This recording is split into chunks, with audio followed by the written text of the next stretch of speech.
apa kalian nggak greget apa kayak aduh pokoknya harus berangkat deh. Anak-anak muda sekarang tuh harus punya pemikiran kayak gitu karena pernah mau dipandang kayak cewek bisa apaan sih gitu. Justru mungkin kebanyakan perempuan di luar sana yang lebih bisa daripada laki-laki gitu.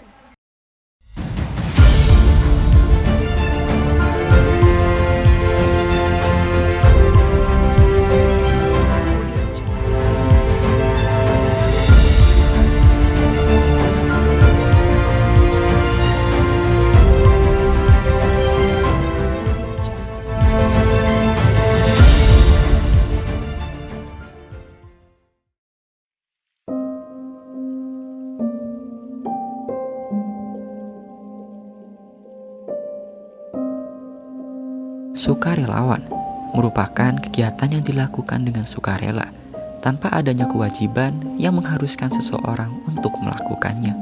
Individu secara cuma-cuma memberikan penawaran untuk berpartisipasi di dalam sebuah kegiatan dan melakukan berbagai tugas. Tak hanya lelaki, wanita pun turut mengikuti kegiatan kemanusiaan dengan terjun langsung ke tempat bencana. Seperti Arden Julia, perempuan kelahiran Surabaya, Jawa Timur ini merupakan mahasiswa hubungan internasional UPN Veteran Jawa Timur yang aktif dalam kegiatan sukarelawan sejak saat mengemban ilmu di universitasnya. Hai semuanya, aku Ardan, mahasiswi hubungan internasional angkatan 2016. Sekarang lagi sibuk skripsi semester 10. Menjadi relawan muda tentu merupakan hal yang tidak mudah untuk dilakukan. Tak sedikit pemuda-pemudi saat ini yang masih memiliki rasa kepedulian yang besar terhadap lingkungan sosial. Berbeda dengan Ardan, ia tergerak hatinya untuk bergabung dengan suatu komunitas relawan dan menggunakan waktunya untuk melakukan hal-hal yang bermanfaat bagi sesama. Memang jiwa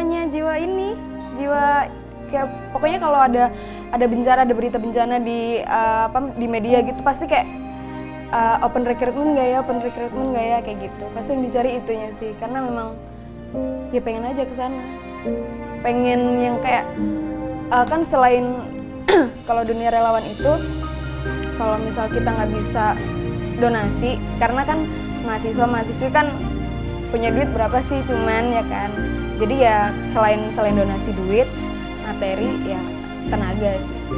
Itu nggak bisa. Keputusan yang diambil oleh Ardan untuk menjadi relawan di Masamba mengejutkan keluarga dan juga teman-temannya. Ya awalnya kan dia tiba-tiba di grup kirim gambar-gambar foto-foto dari Instagram yang dia untuk volunteer ini kan ya. Ya kita cukup kaget juga ini maksudnya apa gitu loh. Kok tiba-tiba kirim kayak gini nih apa? Kan nggak kebaca tuh volunteernya, cuman tiba-tiba kirim foto-fotonya aja. Jujur baru tahun 2019 ya 2019 baru tahu. Ini yang kedua kalinya sih. Yang pertama itu waktu dia ke Kalimantan, yang kedua ini ke Makassar ini. Terus saya nanya, ini apa sih? Ya itu untuk relawan di mana? Ya di daerah Makassar gitu loh, untuk bencana di sana. Ya emang di sana mau ngapain gitu loh? Mau relawan ngapain? Karena kan selama ini juga kita nggak pernah tahu sih, paling ya cuman sebentar-sebentar aja gitu kan. Pernah di luar kota, di beberapa kota-kota aja gitu loh. Jadi sempat menentang juga, karena kan nggak tahu yang tanggung jawab siapa di sana. Terus ada asuransi jiwanya nggak, kalau misalnya ada apa-apa gimana gitu loh. Terus yang hubungin kita siapa gitu loh. Tapi kemudian kita saling sharing, terus saya nanya-nanya gitu. Habis itu dia memberi keyakinan juga ke saya, ke orang tua. Ya udah, kita sambil doa juga semoga dia bisa selamat juga di sana gitu. Bermanfaat juga buat orang banyak kan. Mendukung, pokoknya selama dia senang sih aku dukung aja. Dan selama itu emang konteksnya positif ya nggak apa-apa. Kalau khawatirnya sih khawatir, tapi kan aku biasanya kalau dia mau pergi gitu aku pasti tanya sih kayak nanti di sana itu gimana cewek cowoknya, mesti rumahnya itu bisa apa kayak gimana gitu. Terus ntar kalau misalkan sampai di meeting pointnya itu terus ntar dijemput sama siapa kayak gitu gitulah pokoknya. Banyak yang tidak tahu bagaimana sebenarnya aktivitas seorang relawan di lapangan. Begitupun apa yang dirasakan Ardan saat dia menjalani aktivitas sebagai seorang relawan. Kebanyakan teman-temanku kayak mandang aku tuh memang Ardan tuh emang seorang yang memang sering ikut relawan-relawan kayak gitu. Jadi tapi kalau aku sendiri kayak ngerasa itu ya itu kalian tahu aku di luar doang, maksudnya kayak yang dilihat tuh yang seru-serunya doang, padahal mah kita sama aja.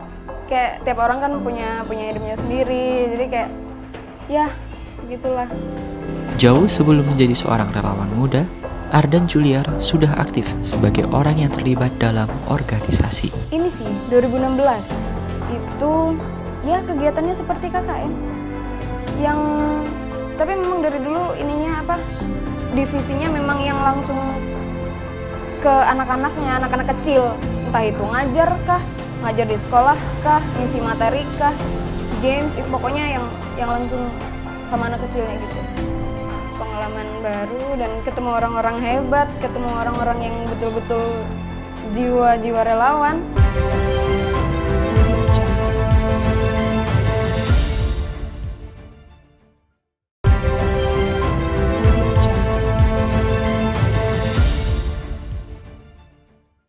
Pengalaman pertama saat menjadi seorang relawan merupakan hal yang tidak bisa dilupakan dan memberikan banyak pelajaran kepada Ardan sebagai relawan baru. Iya, pengalaman pertama pasti kayak ngeluh karena capek, ngeluh karena susah, ngeluh karena panas kalau cuaca, ngeluh karena jauh, karena jarak, ngeluh karena bertemu dengan orang-orang yang karakternya beda-beda. Itu sih yang shock di situnya. Cuman yang dicari justru itunya gitu. Sebagai seorang relawan perempuan, tidak jarang ia dipandang sebelah mata oleh beberapa pihak mengenai kapasitasnya sebagai seorang relawan. Ya, ke teman-teman relawan, for your information, teman-teman Cakra yang paling banyak perempuan malah yang di sana. Karena yang dibutuhin tenaga perempuan untuk divisi psikososial untuk anak-anaknya. Paling yang cowok-cowok ya yang angkat-angkat barang apa segala macam. Memang ya perbedaannya cuma sedikit, tapi memang kebanyakan cewek. Kalau pandangan teman-teman, ya begitulah pandangan orang Indonesia tentang perempuan. Tapi kan justru aku sendiri karena dengan adanya pemikiran yang seperti itu, justru aku tunjukin nih, aku tuh nggak kayak justru aku lebih bisa daripada kalian komentar kayak gitu. Kenapa nggak kalian aja yang maju kayak gitu? Ia tidak hanya peduli sebagai seorang relawan, Ardan juga dikenal sebagai sosok yang memiliki jiwa sosial yang tinggi terhadap lingkungannya. Yang saya rasakan sayangnya sama keluarga, sama kakak-kakaknya. Kakak-kakaknya ada 2, terus sama ponakan-ponakannya dia. Terus tiap kali saya minta bantuan itu, kalau dia lagi sekitar area rumah itu sering bisa gitu loh, sering standby, oke datang gitu. Salah satu contohnya waktu yang tentang orang hutan itu, kan banyak banget orang yang belum tahu ya kalau misalkan di Kalimantan tuh ada tempat kayak gitu, terus bagus, terus kayak terurus gitu-gitu kan. Ya sebenarnya diurus sama orang-orang di sana, cuma kan ada pasti beberapa pihak yang ingin merusak itu kan gitu. Dan Ardan itu juga membagikan semua yang dia dapat selama menjadi relawan itu di Instagram. Jadi orang-orang juga tahu gitu loh. Jadi kan paling enggak kita dapat berita dari apa yang dilakukan sama dia. Bencana di tengah pandemi menjadi alasan utama mengapa banyak yang tidak tahu bencana Masamba ini ada. Bencananya itu tanggal 13 Juli 2020, tapi mostly people kayak tiba-tiba, kok emang ada ya banjir bandang? Emang di mana? Kayak mereka kebanyakan nggak tahu karena waktu itu ketutup sama COVID 1, kedua pilkada, pemilu, ketiga ya berita-berita viral-viral yang lain yang nggak penting. Jadi kayak banyak orang yang nggak tahu gitu. Kekhawatiran menjadi wajar yang dirasakan oleh orang sekitar Ardan terhadap pilihan yang dia buat. Kalau menurut aku sih, selama dia bisa jaga kesehatan sesuai protokol kesehatan yang dianjurkan pemerintah sih, sama berdoa juga, terus rajin ibadah juga, kita yakinkan di ibadahnya ya. Itu jadi menurut kita sih insya Allah nggak apa-apa lah di sana. Kekhawatiran pandemi ini juga tidak menggetarkan Ardan untuk mengambil langkah berani berangkat dengan modal pribadi menuju lokasi bencana alam. Kalau dari aku sendiri daftarnya itu mungkin cuma seminggu. Seminggu itu karena mungkin dari tenggat waktu pendaftarannya ya. Daftar, terus terakhir tanggal daftar, terus persiapan mau berangkat, nyiapin apa segala seminggu doang sih. Paling persiapan beberapa hari doang, karena aku emang orangnya kayak gitu. Jadi meskipun waktu masih lama, jadi nganggur aja dulu. Karena takutnya nanti disiapin lebih awal, nanti ada yang lupa pas segala macam. Memang kayak gitu. Beli tiket aja H-1 kemarin, rapid test untuk berangkat. Karena beberapa waktu sebelum rapid test untuk yang ke Makassar ini sempat reaktif. Tapi habis gitu kayak ya parno juga kan untuk rapid test lagi. Jadi ribetnya di situ, bukan ribet sih, lebih kayak grogi. Pokoknya harus berangkat deh, gimana cara harus berangkat tapi dengan keadaan yang baik-baik aja, itu sih yang bikin was-was. Kalau di sananya nggak ada sih, paling cuman masalah perasaan doang lihat orang-orang di sana. Berita COVID di sana itu kalau untuk khususnya aku dan teman-teman relawan sendiri selama di sana itu nggak yang se-hype di kota-kota lain.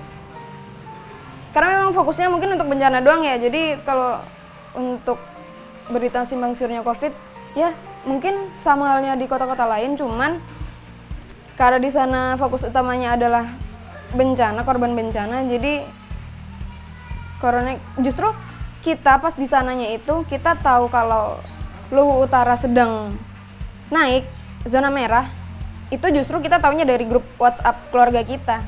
Jadi kita kayak ada beberapa yang diingetin sama orang tuanya kayak, ini ada berita nih COVID di Luwu Utara lagi naik-naiknya. Oh oke. Tapi untuk teman-teman relawan sendiri ya tetap ini menjalankan protokol kesehatan. Cuman kan kalau untuk pakai masker pasti, tapi ya namanya kita di lapangan kan pasti ada engap-engapnya dikit. Jadi ya tapi tetap menjalankan kita. Dan kita di sana ada supply vitamin juga. Jadi tiap hari pasti minum vitamin. Enggak sih, sama sekali enggak kalau aku ya. Sama sekali enggak. Kayaknya kalau teman-teman juga kayak gitu. Karena kita ambil enjoy-nya aja. Enjoy sih nomor satu. Kalau untuk yang lainnya ya menyesuaikan aja, kayak jaga jarak, cuci tangan terus. Kita juga ngajarin cuci tangan ke anak-anak di sana. Gitu. Kita juga jelasin nih corona tuh begini, anak-anak. Kalian harus kayak gini apa segala macem kayak gitu. Kalau bukan corona sih di sana, kalau di posko-posko itu orang-orang tuanya itu ya ada penyakitnya sendiri. Jadi teman-teman kesehatan kita bukan nanganin corona di sana, yang nanganin penyakit kulit, diabetes, darah tinggi kayak gitu. Sering sharing sama aku, ngobrol isu-isu apapun yang lagi hot itu kan mesti dibahas. Entah sosial, ekonomi, politik, tentang gosip. Terus drakor paling sering juga itu sama dia.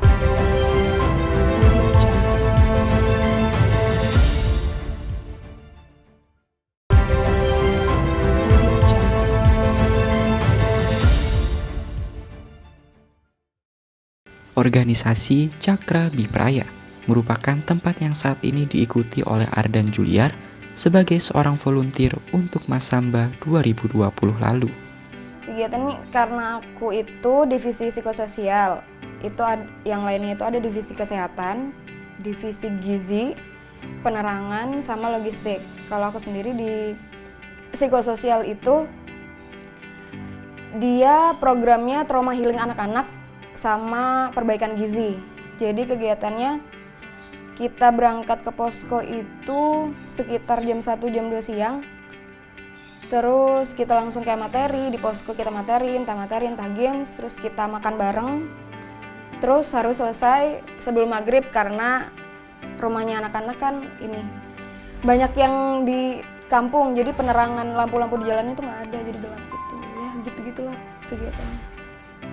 Jadi kegiatannya itu bangun pagi, kita dibanguninnya bareng-bareng. Bangunnya bareng-bareng pakai sound, volumenya digedein. Jadi bangun bareng, terus teman-teman divisi gizi itu belanja untuk masak sebanyak 800 pack untuk anak-anak. Itu kalau nggak salah kurang lebih mulai masak itu jam 10, jam 11-an. Teman-teman divisi yang lain bantuin divisi gizi. Terus packing makanan 800 pack itu tadi. Berangkat ke posko sekitar jam 1, jam 2. Terus nyampe posko itu kayaknya sekitar asar gitu, siang ke asar. Terus kita materi, ke games, terus abis itu makan bareng. Pokoknya selesai dari posko harus sebelum maghrib karena kita harus memulangkan anak-anak yang rumahnya di kampung. Karena mereka nggak bakal berani kayak, pasti mereka, Kak pulangnya sebelum maghrib ya, Kak pulang sekarang ya. Ada yang dijemput, ada yang pulang sendiri, soalnya nggak ada penerangan di jalan. Ngelewatin hutan, gitu. Terus kalau malam mungkin briefing, cuci baju. Terus kita ada jam malam. Jadi jam 1 sana berarti jam 12 ini. Jam 1 malam di sana harus udah ada di kasur masing-masing. Kalau enggak ada SP1, 2, 3. SP3 itu kita dipulangkan. Gitu. Seperti itu. Tapi weekend kita libur. Liburnya Jumat Sabtu. Liburnya nggak ngapa-ngapain dan dadakan. Kadang dadakan bagi-bagi sembako, dadakan ke posko ini untuk kayak gini. Tapi untuk anak-anak yang non-mus, yang Kristen itu hari Minggu pasti ada kegiatan di posko jemaat namanya. Itu posko khusus orang-orang Kristen. Aktivitas relawan pertamanya pada tahun 2016 hingga pengalaman relawan yang ia dapat di Masamba kali ini menjadi pengalaman yang tak tergantikan hingga kini. Ketemu orang-orang hebat, ketemu orang-orang yang betul-betul jiwa-jiwa relawan. Sukanya selama di sana main sama anak-anak kecil, main di sungai, sampai tiap pulang dari posko itu badan pada biru, kena batu, terus mobilenya selalu kehujanan, pulang-pulang selalu basah, malam selalu demam. Mungkin ini sih yang emosional banget tuh pas perpisahan. Jadi kita ada 10 posko. 10 posko itu dibagi ke kalau nggak salah 4 event perpisahan di hari yang berbeda. Jadi kita 4 hari perpisahan terus sama posko-posko yang beda, desa-desa yang berbeda. Jadi tiap malam perpisahan itu dari teman-teman relawan sendiri, selain dari anak-anak kecil yang nunjukin kebolehan, itu dari teman-teman relawan juga kan, kayak dance, flash mob or something. Jadi di penghujung acara itu, jadi kita nampilin video yang dari awal sampai akhir ditontonin nih ke mereka.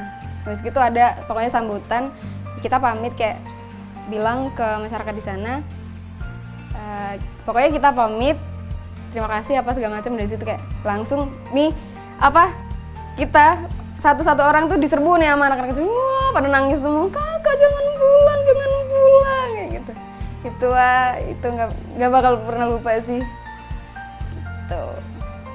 Jauh dari keluarga selama 1,5 bulan lebih, banyak momen bersama keluarga yang sementara waktu harus ia tinggalkan demi menjalankan aktivitasnya sebagai seorang relawan. Pertama yang aku kangenin kegiatannya dia, ya. Terus dia kan sering sharing sama aku, ngobrol isu-isu apapun yang lagi hot itu kan mesti dibahas, entah sosial, ekonomi, politik, tentang gosip. Terus drakor paling sering juga itu sama dia. Terus dia kalau main ke rumah kan suka sama anak saya, sama ponakan-ponakannya, mesti ajak main. Terus ya bercanda-bercanda aja sih kita seringnya gitu. Terus pesannya buat Ardan sih, yang penting selama apapun yang dia lakukan, kegiatan apapun yang dia lakukan, selama itu dampaknya positif, selama itu dia seneng dan emang didukung sama orang tuanya, ya kita aku sebagai teman dekatnya juga pasti mendukung apa yang dilakukan sama dia. Itu aja sih. Ya untuk anak-anak muda yang nganggur, ikutlah kegiatan sosial. Jangan pernah nganggur karena kayak kalian di masa depan kayak bakal nyesel banget. Duh, kayak dulu nggak ngapa-ngapain ya. Masa emang untuk kalian yang ketika ada apa terus kalian nganggur itu kayak emang kalian nggak greget apa kayak kalau aku sendiri kayak gemes banget pengen ikut.